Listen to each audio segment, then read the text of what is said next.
Terima kasih Anda masih menyaksikan debat keempat calon wakil presiden pemilu tahun 2024.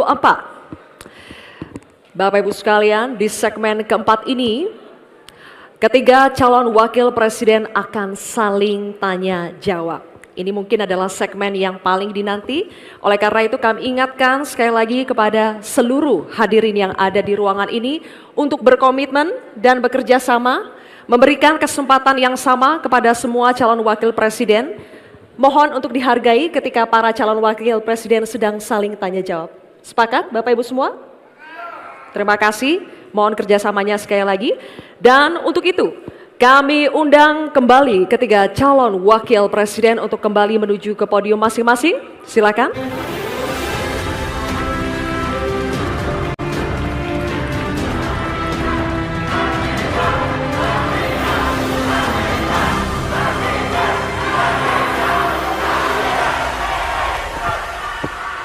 Baik, Bapak-bapak, cukup. Ini adalah segmen tanya jawab. Jawaban akan ditanggapi oleh calon wakil presiden penanya dan selanjutnya akan direspon kembali oleh calon wakil presiden yang menjawab. Sebelumnya, kepada para calon wakil presiden, kami informasikan kembali untuk melakukan tanya jawab sesuai dengan tema debat pada malam hari ini, yakni pembangunan berkelanjutan dan lingkungan hidup, sumber daya alam dan energi, pangan, agraria, masyarakat adat, dan desa. Jika menggunakan singkatan atau terminologi, mohon diberikan penjelasannya agar pertanyaannya jelas dan dimengerti oleh calon wakil presiden lainnya. Kami informasikan juga untuk dalam penyampaiannya tetap berada di podium. Ya, dan pada segmen ini, kesempatan pertama akan kami berikan kepada calon wakil presiden nomor urut 1, Bapak Muhaimin Iskandar, untuk bertanya kepada calon wakil presiden nomor urut 2, Bapak Gibran Rakabuming Raka. Bapak Muhaimin, waktunya 1 menit dimulai saat Bapak berbicara. Silakan. Terima kasih. Pak Gibran, Indonesia ini terdiri dari berbagai bioregional, di mana kita harus betul-betul mengerti agar pembangunan kita tepat sasaran dan bisa tumbuh dengan baik. Pertanyaannya, bagaimana strategi Anda melaksanakan pembangunan berbasis bioregional itu agar keadilan iklim terjaga, keadilan sosial terwujud, keadilan ekologi terlaksana dengan baik, keadilan antar generasi juga terwujud, sekaligus keadilan sosial. Mohon dijelaskan. Waktunya masih ada 17 menit. Apakah akan dipergunakan? 17 detik. Cukup. 17 detik maksud kami? Cukup. Cukup Pak Muhaimin, baik. Kini kami persilakan calon wakil presiden nomor urut 2 Bapak Gibran Rakabuming Raka untuk menjawab. Waktunya 2 menit dimulai saat Bapak berbicara. Silakan. Gus Muhaimin ini lucu ya. Menanyakan masalah lingkungan hidup, tapi itu kok pakai botol-botol plastik itu. Padahal saya, Pak Ganjar, Prof. Mahfud pakai botol kaca. Itu gimana itu komitmennya? Botol plastik semua itu. Tapi nggak apa-apa. Kita kembali lagi ke topik ya. Intinya di sini kita sudah berkomitmen untuk yang namanya pembangunan tidak boleh lagi Jawa sentris. Harus mulai Indonesia sentris. Kemarin Gus Muhaimin menolak IKN, tidak apa-apa, akan kita lanjutkan dan akan kita perkuat IKN itu. Sekali lagi, yang namanya pembangunan yang masif harus memperhatikan aspek lingkungan, sosial, dan keberlanjutannya. Kita pastikan mencari titik tengah, sekali lagi titik tengah, titik keseimbangan. Membangun hilirisasi industri, tapi harus memperhatikan lingkungan hidup. Menggenjot produktivitas para petani, sektor maritim, tapi juga harus menjaga keseimbangan alam. Pastikan sekali lagi AMDAL, analisa lingkungan, sustainability report bisa tersajikan dengan baik, dan pastikan menggandeng pengusaha-pengusaha lokal, UMKM lokal. Jadi tidak besar sendiri, tapi ikut membesarkan yang lain. Intinya adalah anggaran ini dipakai untuk kesejahteraan rakyat, pemerataan pembangunan itu penting. Dan sekali lagi, pembangunan yang masif harus memperhatikan sisi-sisi lingkungan hidup. Karena sekali lagi, yang namanya bencana kekeringan, banjir, kenaikan air laut, ini ancamannya sudah ada di depan mata. Dan ini adalah ancaman yang sangat nyata. Terima kasih. Baik, ini kami persilakan. Nanti ada waktunya. Nanti ada waktunya. Cukup. Cukup. Kami persilakan calon wakil presiden nomor urut 1 Bapak Muhaimin Iskandar untuk menanggapi. Waktunya 1 menit Bapak di saat berbicara akan dimulai. Silakan. Pertanyaan saya tidak terjawab sama sekali. Karena di undang-undang kita juga dinyatakan bahwa potensi bioregional kita itu adalah bahwa wilayah nasional kita itu bukan terbagi bukan saja sekedar karena politik dan administrasi, tetapi ekosistem lingkungannya ada, sekaligus juga komunitas masyarakat yang tumbuh juga menjadi pertimbangan. Sehingga Papua misalnya, jangan pernah salah dalam membangun Papua. Papua harus berbasis pemerataan dan keadilan yang sempurna. Maluku misalnya, dengan kekuatan maritimnya, Maluku menjadi bioregional untuk pengembangan ekonomi kelautan dan perikanan. Jawa misalnya, keberlanjutan pembangunan yang menumbuhkan potensi ekonomi secara pertumbuhan. Baik, waktunya habis Pak Muhaimin. Kami persilakan calon wakil presiden nomor urut 2 Bapak Gibran Rakabuming Raka untuk merespon tanggapan dari Bapak Muhaimin Iskandar. Waktunya 1 menit. Kami persilakan. Loh, katanya tidak menjawab pertanyaan, tapi Gus Muhaimin malah ngomongin pemerataan pembangunan. Itu kan tadi yang saya omongin, Gus. Pemerataan pembangunan yang tidak lagi Jawa sentris, harus Indonesia sentris. Pembangunan IKN sebagai simbol transformasi pembangunan Indonesia, Papua, dan lain-lain. Itu kan tadi udah saya jawab. Intinya sekali lagi, pembangunan tidak boleh lagi Jawa sentris, harus lebih memperhatikan masyarakat terutama yang ada di luar Jawa, biar bisa merasakan akses konektivitas yang lebih baik lagi, menurunkan inflasi, menurunkan Gini rasio, meningkatkan peluang kerja, menumbuhkan titik pertumbuhan ekonomi baru. Itu tadi kan udah saya jawab, Gus. Mungkin Gus Muhaimin juga tidak paham dengan pertanyaan yang diberikan ke saya. Mungkin itu kan dapat contekan itu dari Pak Tom Lembong mungkin ya. Terima kasih. Masih ada waktu, Pak Gibran, cukup? Tenang. Tenang. Cukup. Bisa kami minta kerjasamanya?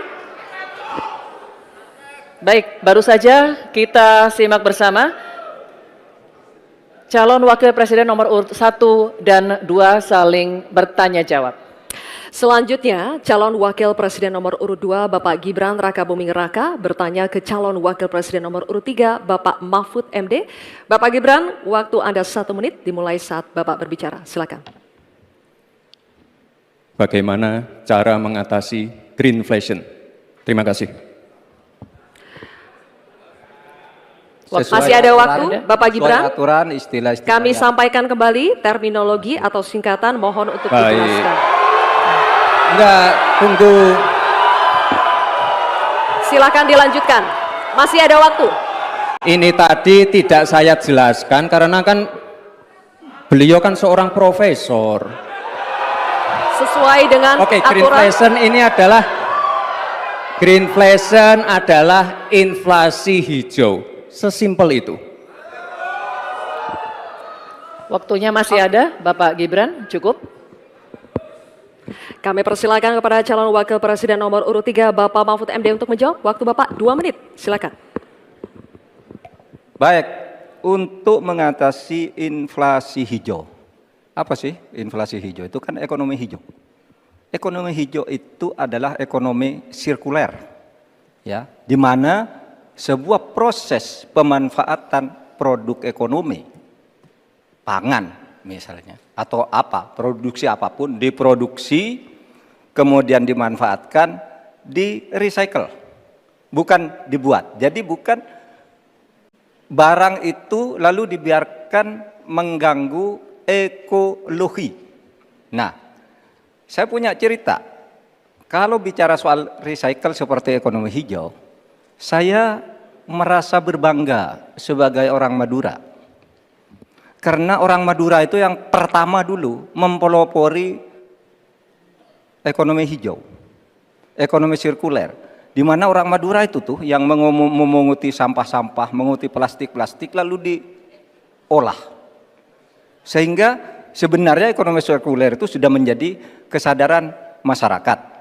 Nah, oleh sebab itu kalau untuk mengatasi inflasi itu tentu yang paling gampang kan kebijakan-kebijakan. Diatur saja jatahnya. Di sini kan harus ada data. Kecenderungannya di sini begini, kebijakannya harus begini. Kecenderungannya di sini begini, kebijakannya harus begini. Nah, itulah yang kita pahami tentang ekonomi hijau, ya, inflasi hijau dan sebagainya dan sebagainya. Nah, saudara, banyak hal yang harus kita lakukan. Karena misalnya ya, ukuran kemajuan ekonomi kita selalu diukur dari sekitar 5 hal. Misalnya pertumbuhan, kemiskinan, ketimpangan, dan 2 lainnya. Tetapi ada satu yang harus ditambahkan, yaitu emisi. Baik Pak Mahfud, waktu Anda habis. Terima kasih. Selanjutnya kami persilakan kepada calon wakil presiden nomor urut 2, Bapak Gibran Rakabuming Raka untuk menanggapi. Waktu Anda 1 menit, silakan.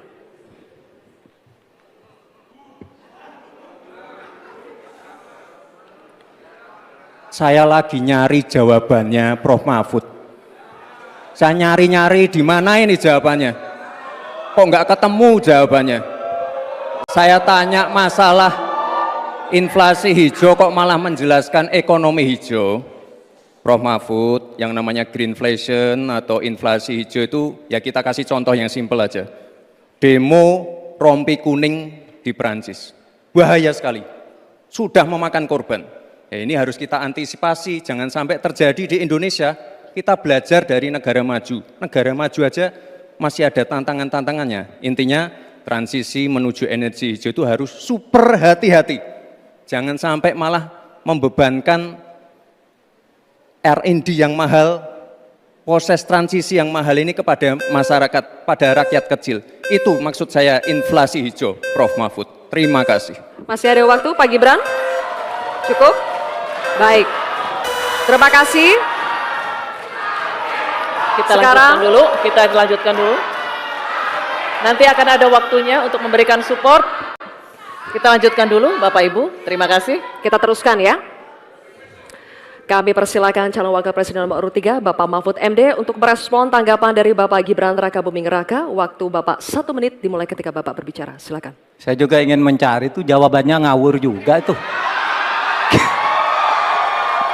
Gila ini. Ngarang-ngarang ndak karuan mengkaitkan dengan sesuatu yang tidak ada, gitu ya.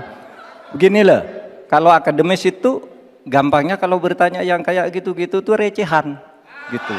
Recehan. Oleh sebab itu tidak layak dijawab menurut saya. Dan oleh sebab itu saya kembalikan saja ke moderator. Ini tidak layak dijawab pertanyaan kayak gini. Tidak ada ini jawabannya.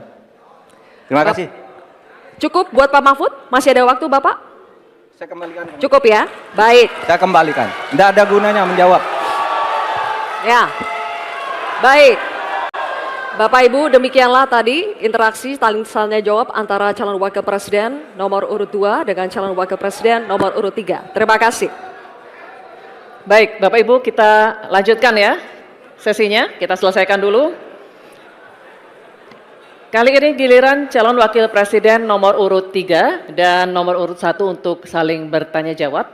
Diawali dengan calon wakil presiden nomor urut 3, Bapak Mahfud MD. Untuk bertanya kepada cawapres nomor urut 1, Bapak Muhaimin Iskandar. Waktunya 1 menit, Pak Mahfud, dimulai dari saat Bapak berbicara. Silakan. Ya, Pak Muhaimin, calon wakil presiden yang terhormat. Pada tahun 2014 kita berada di posisi yang berbeda. Saya menjadi ketua timnya Pak Prabowo, Pak Muhaimin di timnya Pak Jokowi waktu itu. Ada pertanyaan dari Pak Jokowi pada tanggal 5 Juli 2014 kepada Pak Prabowo. Pertanyaannya begini, Pak Prabowo, saat ini kita dihadapkan dengan bencana ekologis yang salah satunya disebabkan oleh kerusakan hutan. Laju penggundulan hutan di negara kita tertinggi di dunia. Nah, saat ini situasinya sama dengan tahun 2014 seperti yang kita diskusikan sejak tadi. Apakah Pak Muhaimin setuju bahwa kita telah gagal menghentikan kerusakan hutan dan juga food estate sesuai dengan penilaian Walhi dan Greenpeace? Waktunya habis. Selesai. Terima kasih. Kami persilakan calon wakil presiden nomor urut 1 Bapak Muhaimin Iskandar untuk menjawab. Waktunya 2 menit dimulai saat Bapak berbicara. Silakan. Yang patut untuk bisa menjadi alat ukur adalah bahwa dari seluruh rencana mengurangi deforestasi itu adalah berapa prestasi untuk melakukan penghijauan atau reforestasi. Sampai hari ini saya setuju dengan Pak Mahfud, tidak ada keseriusan dan kesungguhan untuk itu. Bahkan mau menyediakan pangan nasional saja, kenapa tidak melibatkan petani? Malah juga melakukan penggundulan hutan dan gagal lagi. Karena apa? Karena tidak melibatkan masyarakat adat setempat, juga tidak melibatkan para petani, bahkan merusak keanekaragaman hayati kita. Sehingga menurut saya ini soal keberpihakan Pak Mahfud. Keberpihakan kepada pembangunan yang berbasis keberlanjutan. Di mana kita tidak akan main-main dengan soal ini. Ini soal nasib generasi. Prinsipnya satu, keadilan. Keadilan ekologi harus nomor 1. Jangan pernah membiarkan keadilan ekologi ini tidak terlaksanakan dengan baik. Yang kedua, keadilan iklim. Yang ketiga, keadilan antar generasi. Komitmen keadilan ini termasuk komitmen keadilan agraria, keadilan sosial, nggak dijalankan sama sekali karena memang apa? Tidak ada komitmen dan kesungguhan. Konstitusi sudah ada, anggaran juga punya, kemudian undang-undang juga banyak. Sekali lagi, komitmen dan kemauan sungguh serta tidak abai terhadap tugas dan tanggung jawab sebagai pemerintah. Oleh karena itu nanti kalau Amin dipercaya, insya Allah yang paling pokok adalah kesungguhan, komitmen untuk melaksanakan konstitusi dengan sungguh-sungguh, berpihak kepada rakyat dan lingkungan, bukan berpihak kepada investor ataupun pengusaha. Waktunya masih cukup, Pak Muhaimin. Baik.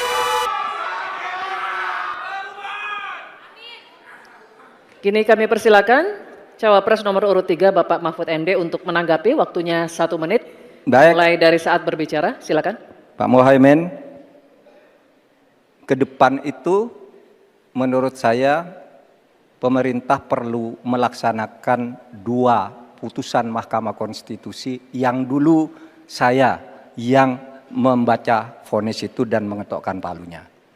Pertama, mengakui aktivis lingkungan itu sebagai subjek hukum. Itu putusan MK. Sekarang ini kalau orang bicara lingkungan ditangkap. Nah, itu berbahaya bagi kelangsungan lingkungan hidup kita.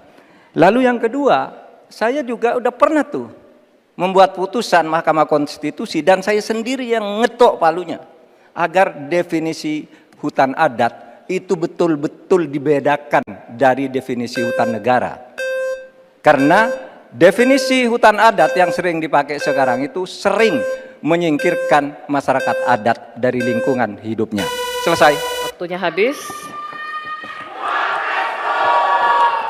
Kami persilakan kembali Cawapres nomor urut 1 Bapak Muhaimin Iskandar untuk merespon tanggapan dari Pak Mahfud MD tadi. Waktunya 1 menit dimulai dari saat Bapak berbicara. Silakan. Ya, setuju apa yang disampaikan Pak Mahfud. Inti dari hasil kemerdekaan kita itu kan 2. 1, bahwa pemerintah atau negara mengatur sistem dan tata kelola pemerintahan dan kenegaraan. Yang kedua, mengelola kekayaan dan aset negara kita. Nah ini yang tidak pernah dilakukan. Dibiarkan aset itu liar, bahkan ada orang yang menguasai 500.000, sementara petani gurum kita sudah hampir 16 rumah tangga petani gurum yang hanya punya tanah 0,5 hektar. Itu dari segi soal pertanahan. Nah apalagi jasa para pemangku adat, masyarakat adat yang memiliki banyak jasa sejak sebelum kemerdekaan hingga hari ini menjaga hutan, menjaga lingkungan kita, tetapi tidak pernah diajak dialog. Ada pemaksaan melalui PSN, tidak diajak bicara. Rempang misalnya, itu tidak melibatkan dengan sungguh-sungguh masyarakat di sekitar itu. Terima kasih. Masih ada waktu Bapak? Cukup? Cukup. Baik, oke. Kalau begitu, sesi tanya jawab untuk segmen ini sudah habis. Kita berikan apresiasi untuk ketiga calon wakil presiden kita. Hadirin sekalian, kita akan jeda sejenak dan di segmen selanjutnya ketiga calon wakil presiden akan kembali melakukan tanya jawab. Untuk itu tetap bersama kami di debat keempat calon wakil presiden pemilu tahun 2024.